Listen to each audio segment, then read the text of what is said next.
You wonder why we can't cut our budget. The truth is that if you added up all the employees of the federal government, all the contractors of the federal government, their families, along with the people that are on some kind of federal assisted program, it's a whopping 60%. 60% of some form or fashion you work for the government or get help from the government. They said another 10 to 15% would be supplemental. So that means only 15 to 20% of people would be considered quote unquote independent without the need of government intervention in their life on a daily basis. So you wonder why things may not get done, because that's votes. Start cutting too much, votes start happening. Today we're going to talk about dependency for sure. And it's on the government that we have got to get away from. I think we've lost our way. To another story where EU came out and they're telling people to stockpile because of the dangers of blackouts. Now, if you look at the trajectory of Europe, the trajectory of America is not too far behind. Yes, we may get more conservative leaders, but as I just said, when it comes down to it, we're still spending like crazy. We're still embracing this ideology that has put us in a very bad spot, a very bad tailspin. Well, we're also going to talk about the fact that liberal cities and judges who are literally doing their way and having their way, the fact that rhino Republicans are not wanting to codify the spending cuts that Doge did, all that comes together for us to really become the new Europe. Well, what's happening in Europe right now? They're telling people to stockpile and prepare because they no longer can stop some of the problems that they have caused. Wow. So are we running into the same problem when we're overspending, when we're putting too many people on the government dole, when we're not stopping the ideologies that is ruining America? Should we be stockpiling and doing the same thing? Also, we're going to talk about what AI's new invention is, Anthropic, which is Claude 4. We're going to talk about exactly what's going on with this. Now, a lot of times people don't talk about Claude 4 and Anthropic because they're used to using Grok or Google, some of the more commonly ones used. But Anthropic is one of the biggest ones used by big tech companies. We'll discuss what it's doing in its new update. It should scare you. Also, before we end, we're going to talk about what Scott Bessent just said. Again, I embrace this conservative leadership. I embrace the fact that Trump is and his administration is definitely better leaders than what we've had. However, listen to what Scott Bessent just said. You tell me that you don't believe that cash and the dollar are leaving us and that they want to renegotiate debts and reestablish a new means of money. Listen to what he just said, it'll blow your mind. And lastly, we're going to talk about MAHA, the health. What RFK just said, and also what we should be looking at and exposing. Sadly, we have lost our way. And again, I don't know if we're willing to fix it because we're too tied up into the entanglement of government and what it can give us and the convenience elements of it. Today's video is an urgent Sunday report. Let's jump into these things, talk about them, and then let's talk about being more independent and not dependency on these players. Let's dive in.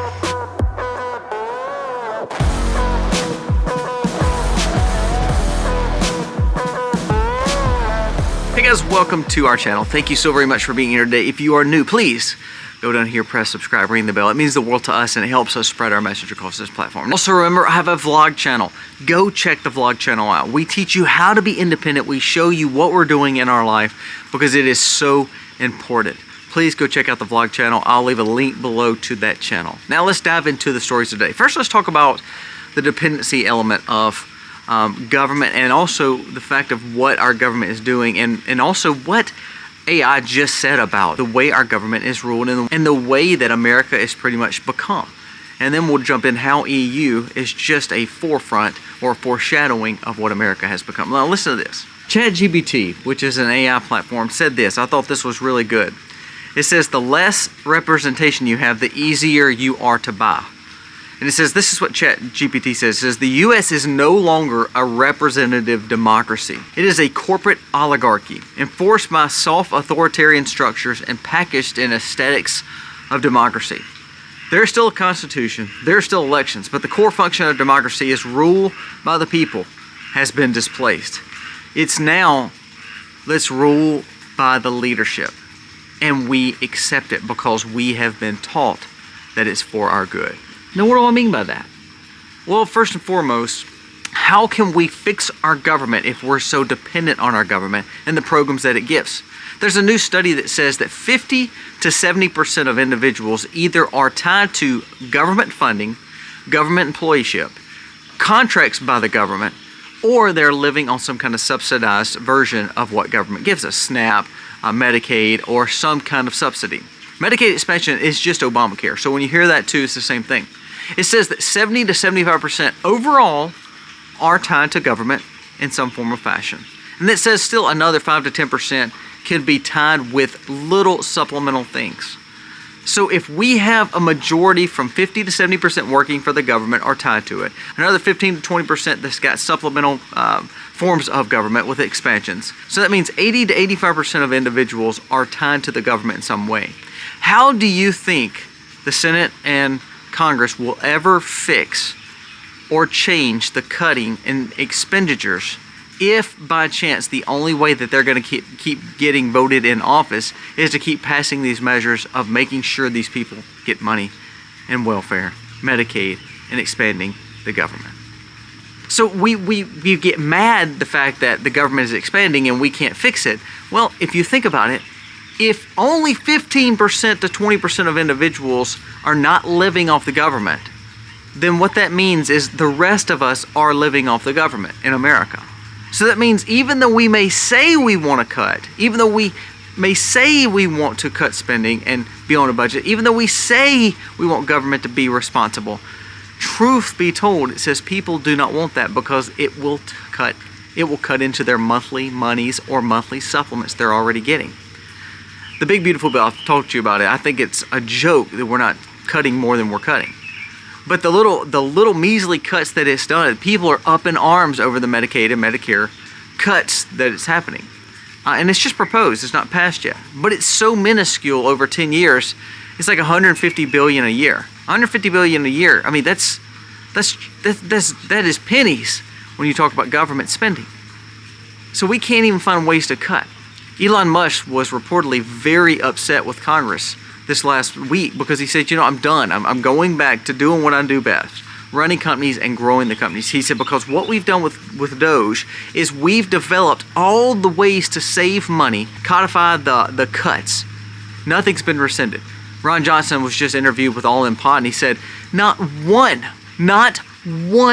Doge plan has actually been input to where we will actually cut the budget. He said, now the things that Trump can cut, he can cut. He said, but again, because the Senate and Congress will not take it up, and because so many people rely on the oligarchy and the democracy that we quote unquote have, but really what it is just corporate and lobbying firms running our country. He said, we won't codify it because it scares the Congress to death, because they're scared they're going to lose their jobs. The leading report came out with this. This is breaking. Establishment Republicans in Congress are reportedly trying to prevent Doge spending cuts from being codified into law. And this is what David Sachs said the other day. He said they do not want to cut because they know the cutting will actually hurt their pockets. They could care less about Americans. But what it comes down to is they do not want to lose the votes, so they will be put back in power.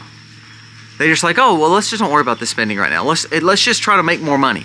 I've heard that so many times. Our governments do this. They'll say, well, we're just trying to make more money. We don't need to cut anything. We just need to make more money. Our problem is not making money. Our problem is cutting the budget. We need to cut more. It's like me saying, look, I have debt and it's piling up, but I'm going to go get another credit card to then put the new debt on, so then I'm okay. It's just new. No, what I've done is I've just keep trying to cascade the problem, and ultimately it's going to catch up with me. It's not the fact that I make not enough, it's because I'm spending too much. I tell people all the time, I used to do budgeting and debt classes for a lot of people, even at our church. And I used to tell them it means nothing. It does not matter. If you make $25,000 a year, $100,000 a year, $600,000 or $700,000 a year, or $1 million a year, it's what you're spending of that budget. I literally know people that are literally small-time farmers who have more money in the bank, who literally never made over about $35,000 to $40,000 a year in their whole life, as in each year, compared to, I know some people that are easily in the six figures and live paycheck to paycheck because of the binds they've put themselves in. That's not a making money problem, that's a spending problem. Well, our government has the same problem, but you just hear what I said. If 75 to 85% of individuals are needing the government, do you honestly believe the government is going to cut when they're the ones getting the gravy train? Because if they know if they cut spending, that means it's cutting their chance to go back into Congress and pretty much drain you dry. It is a sick cycle carousel.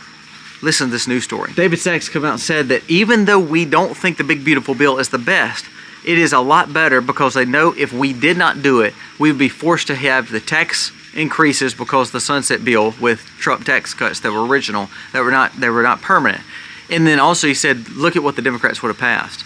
Now I love David Sachs. What I'm trying to say though is we got to quit looking at the lesser evils.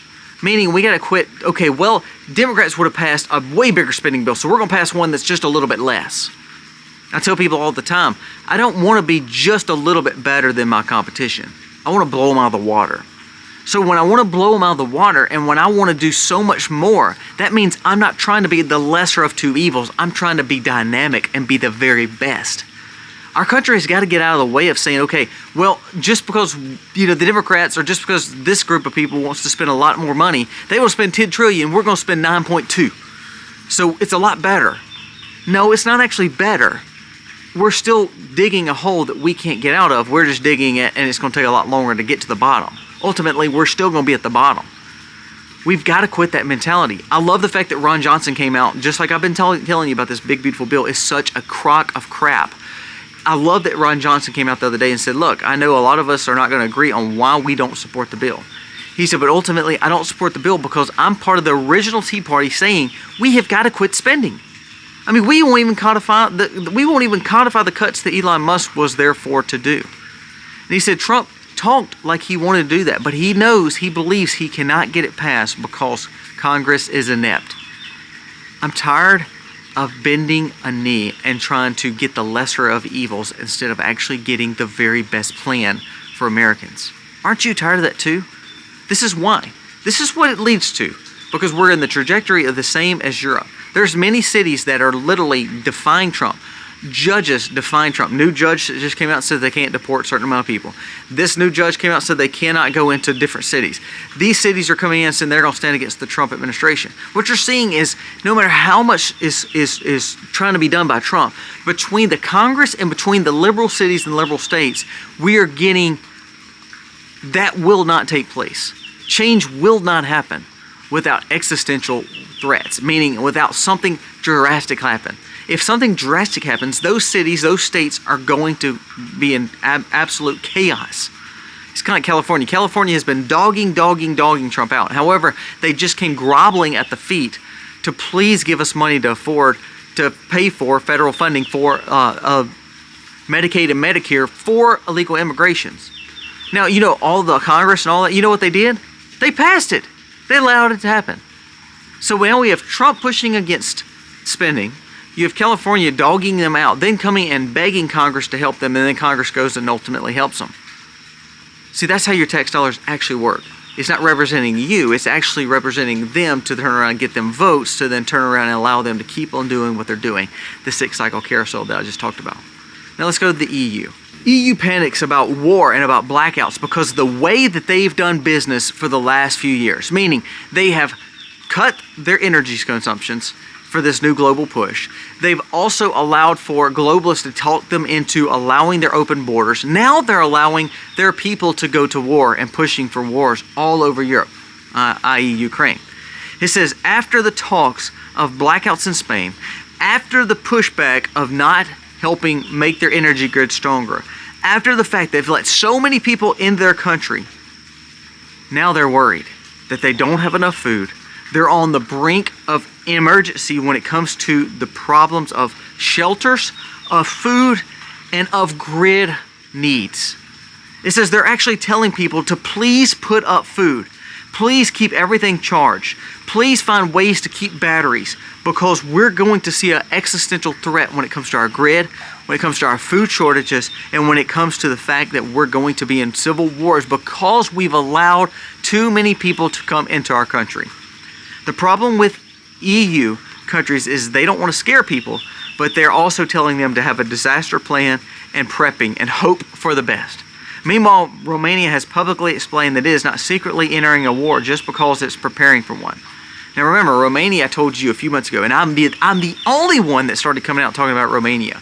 I said Romania is going to be the next Ukraine. Well, look at the election cycles. Look how they try to push this global push. What we're seeing is Hungary, Romania, Poland, some of those countries are saying, we're enough of this. We don't want these kind of mentalities, because what you're doing is ruining the European Union. You're ruining Europe. Well, guess what? They're still trying to ruin them. But ultimately now, the western part of Europe, such as Great Britain, France, Germany, Spain, all these areas now are starting to say, oh my gosh, we may have made a mistake. I laugh, because now they're trying to do something with immigration, pretty much while they're overrun.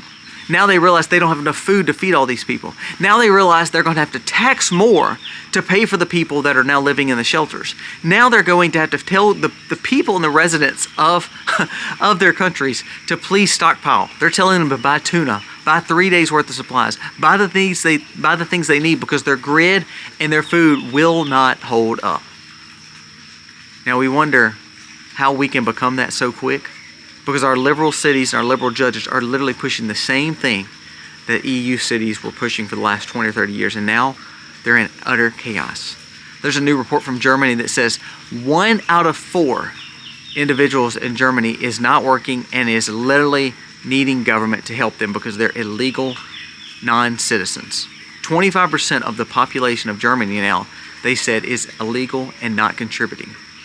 If 25% is illegal and non-contributing, and they're not part of the German culture, don't you think that's going to cause a lot of problems over time? Now they're sounding the alarm and warning people, please stockpile, please buy some tuna, please make sure you have 3 days worth of supplies, please make sure you have some kind of battery or alternative energy, because we've hurt our grid so much, now we can't build it back. We've allowed people in, and now the problems are here. What we should do is learn from this. But our Congress, our judges, our liberal cities, our liberal states are going in the same trajectory as what we've seen with Europe. You know, we thought it was going to get a lot better under Trump, and I think a lot of things have gotten better, but it's not gotten to the point where we can actually heal it. If we want to root out the deep state and we want to rule out the establishment class, we got to quit funding the deep state and the establishment class. We've got to change the mentality. We got to get people back to work. Let's go back to the first report. 75 to 85% of individuals are somehow tied to the government and the funding of the government and contracts and pensions and Medicaid and Medicare and all these social programs. Are we happy with this? We wonder why we can't change anything. It's because we're on the same trajectory of depending on the government as what we see is happening in Europe right now. So sooner or later, are we going to have a stockpile mentality? Are we going to hear the government tell us to start panicking? Because we're literally putting ourselves in the same hole. That leads me to a new report from Scott Bessent, and this is where I get scared. Why do I say I get scared?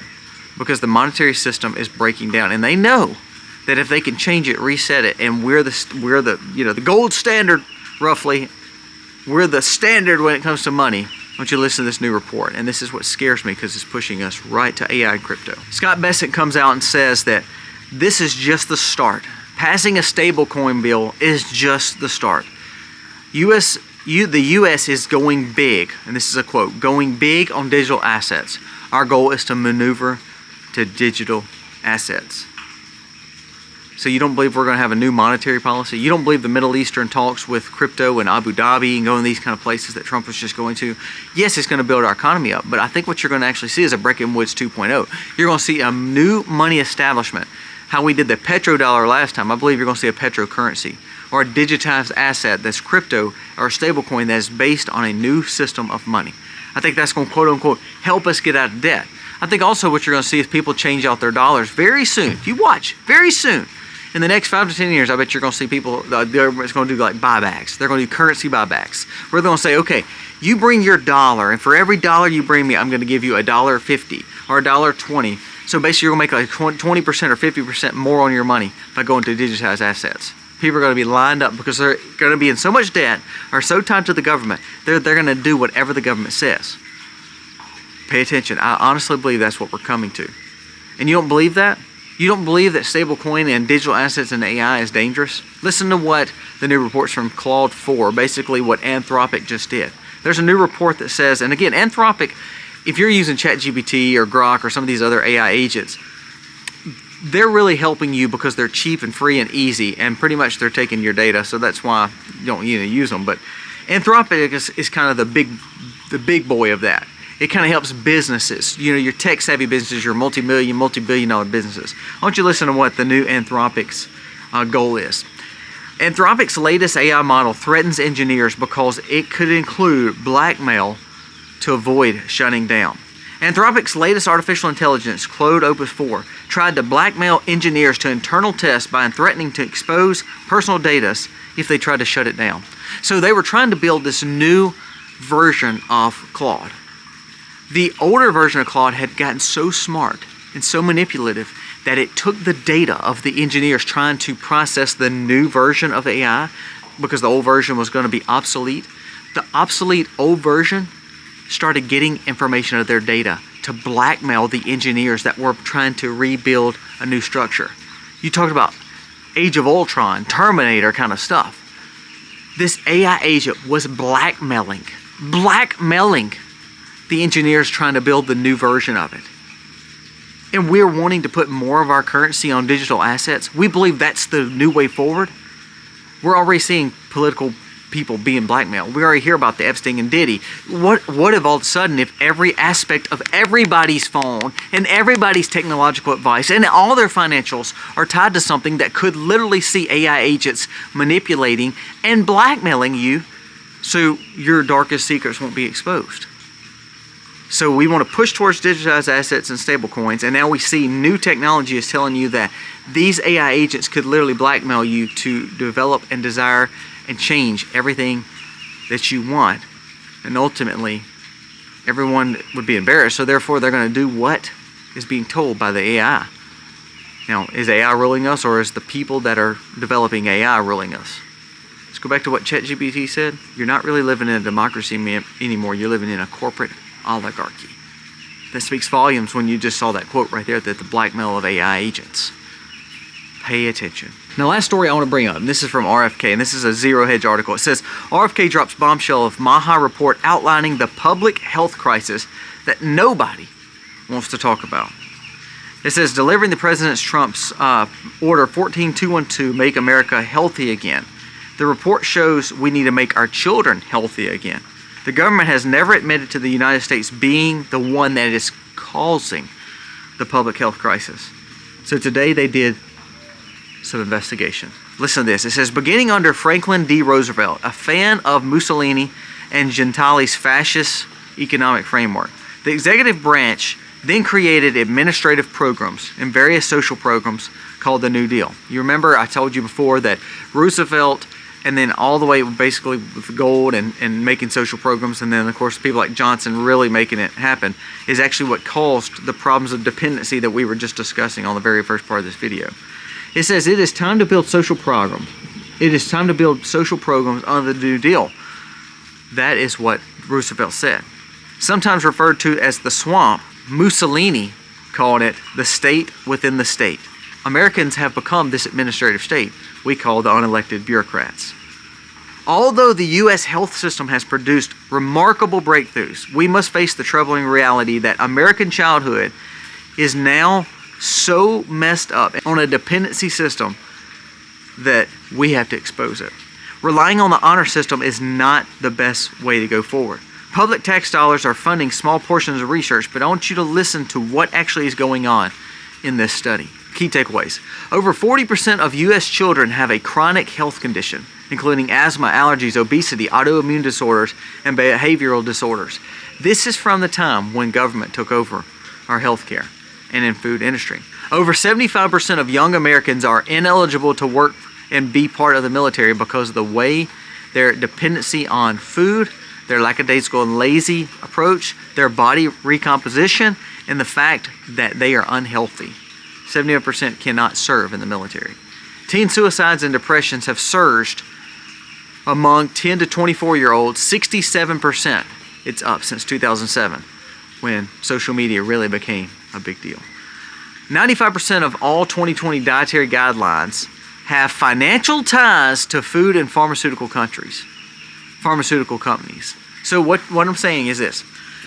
The food that is tied to the pyramid and tied to the best investments by the government, the food that is tied to make you want to eat it, the food that is actually tied to the guidelines by the doctors and the dietary boards to say you should be eating it, 95% of that food is tied to lobbyists, pharmaceuticals, and food companies. So you believe you're getting the best quality food or the food that has been paid for? Let's go back to the statement with ChatGPT.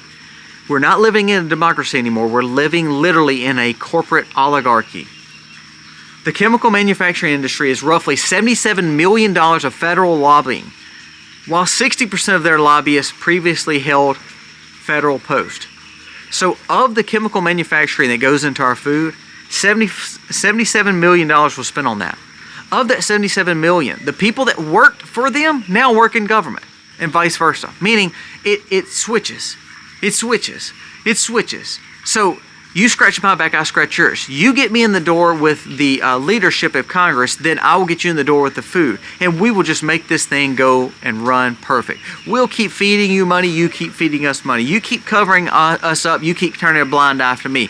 What we're doing is building a corporate system of dependency for our people to be sick and then tied to the pharmaceuticals that heal them, and we own them all. More than 10,000 chemicals are listed in the EPA's inventory and designated as dangerous. However, we allow tons of them in our food. The pharmaceutical industry from 1999 to 2018 spent $4.7 billion in lobbying just at the federal level to put food and pharma together. This is where it gets real serious. 9 out of the last 10 FDA commissioners and approximately 70% of agency medical reviewers have gone to work for the pharma industry. So here's what I'm saying. You wonder why things are getting underreported. You wonder why our food is so broken. 9 out of 10 of the last FDA commissioners that is supposed to make sure your food is safe has went back and worked for the companies that they were trying to keep from harming your food. 70% of FDA has went on to work for pharma, or they are part of the pharma lobby. So you wonder why I tell you to quit eating food that FDA approves, quit eating the food that's on every Walmart shelf, because the garbage that's being approved is the same people that is giving you the food is turning around and trying to quote unquote give you the medicine to heal your body. Tell you what, that is just unbelievable. And why is this not a bigger story? Why is this not a bigger story? The MAHA movement is so much more than just saying RFK or Trump. We have to see the dangers of the Food and Drug Administration tied to our food. There's too many big players of corporate oligarchy and not enough democracy. You wonder why our food system broke. You wonder why our food system's broke? It's because the same people that's making the food system and approving the food system are the same people that is giving you the drugs to heal you when the food makes you sick.